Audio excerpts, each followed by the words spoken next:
અમદાવાદમાં commerce college છે. એ commerce college પહેલી કોલેજ છે અને પછી લાઇનબંધ બધી કોલેજો શરૂ થાય છે અને છેલ્લે યુનિવર્સિટીનું ટાવરવાળું બિલ્ડિંગ આવે છે. આખો એજ્યુકેશન એરિયા કહેવાય છે, યુનિવર્સિટી કેમ્પસ એરિયા કહેવાય છે. હવે કોમર્સ કોલેજ રોડ ઉપર છે ને ત્યાં આગળ મ્યુનિસિપાલિટીએ બાંકડા મૂકેલા છે, બેન્ચીસ, કે હાન પડે ડોહાવ નવરા પડે ત્યાં બેહે. તે એકવાર 4 વાગે ડોહો બેઠેલો, એક જુવાનીઓ ગયો, જૈન કે કાકા કેટલા વાગ્યા? આ કાકા પાસે ઘડિયાળ નહોતું, પણ બાજુમાં એક ગધેડો ઉભો હતો. તો કાકાએ ગધેડાને લખોટા ઊંચા કરીને કે 4 ને 10 થઈ.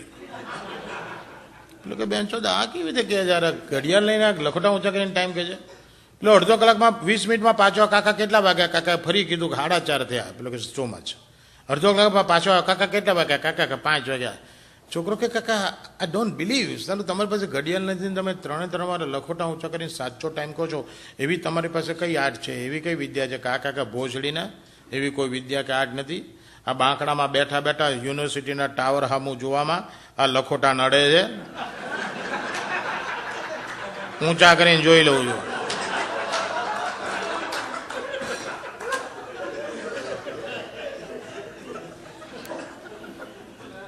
એક ભાઈબંધ એના બીજા ભાઈબંધને કે તારી બૈરાના કુલે હાથ ફરીને ચૂંટલી ભરવા દે ને તો તને 10,000 આલું. કે ચોદા શું બોલ્યો?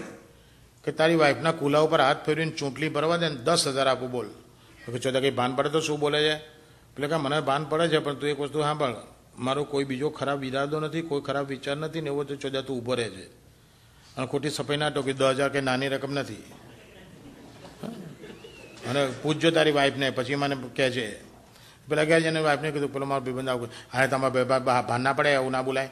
તો કે ના, એને એવું કીધું કે તું જોડે ઊભો રહે છે અને મારો બીજો કોઈ ઈરાદો ખરાબ નથી અને હું બીજું કશું જ નહીં કરું અને 10,000 નાની રકમ નથી. વાઈફ કે હા વાત સાચી છે, 10,000 નાની રકમ નથી, કે ડબલ ડોરનું ફ્રીજ લેવું છે 6 મહિનાથી અને લેવાતું નથી, તો જો આવું થાય તો 10,000 ફ્રીજ આવી જાય, પણ તમે જોડે ઊભા રહો છો. તો હા શ્યોર ઊભો રહીશ. પહેલાં તેને બૈરીને કીધું કે, અને ભાઈબંધને કીધું કે આવજે પરમદાડે. પેલો તો આવ્યો પરમદાડે. તો કે આ રે મારી વાઈફ ઘાઘરો ચોકીને ચડ્ડી કાઢીને કુલા પર 10 મિનિટ હાથ ફેર્યો. કે છુદા ચૂંટલી પર ને પેલા ચૂંટલી કાંથી ભરું બોસ, 10,000ની સગવડ જ નથી થઈ ગઈ.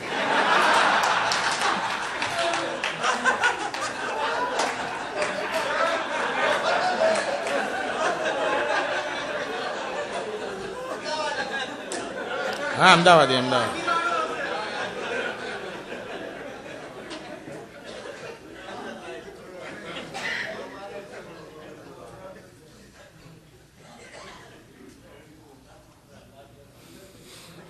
બે ભાઈબંધો વાત કરે,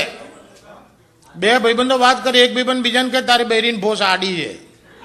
એટલે ક્યાં તક આ બધાને બૈરા નામ ને તારી બૈરી નામ આડી છે. તો કે ચોદે તું કોણ કહેનારો? રાત દાડો હું ચોદું તને કેવી રીતે ખબર? કે તું ચોદે અંધારામાં ચોદે ને ઉંધારામાં આડી હોય કે ઊભી હોય લોડું જાય તો તને કઈ ખબર પડી આડી છે? પેલો કે તારી બૈરીને ચાલુ ઉપરથી. કે ચાલ ચોદું 4 ઉપરથી કે ભોસડા કહેવાતા હશે, આડી છે. પેલો કે ના ઊભી છે. પેલો કે આડી છે ઊભી છે, ઝઘડ્યા. કે બોલ લગાય શરત. પેલો કે 100-100ની શરત. તો કે આ બેન ચાલ 100-100ની શરત. પેલાનું કે 100 રૂપિયા ફેંકી દઉં મને બૈરીને ભૂસતો જોઈશું. તો કે બોલ ક્યારે આવું? તો કે કાલે આય. તો પેલો તો બીજે દાડા આવ્યો ને તારે દાડે વાઈફને પહેલેથી બધી રીતે તૈયાર કરી નાખેલી કે અંદર નીકર ના પહેરતી, મિની સ્કર્ટ પહેરીને ફરજે. પેલી મિની સ્કર્ટ પહેરીને આટા મારે ને પેલા તો હમણાં ખોલીને બતાવી દેશે. તો પેલા તો ધીરે એને વાઈફને કે આમ સાઇન કરી.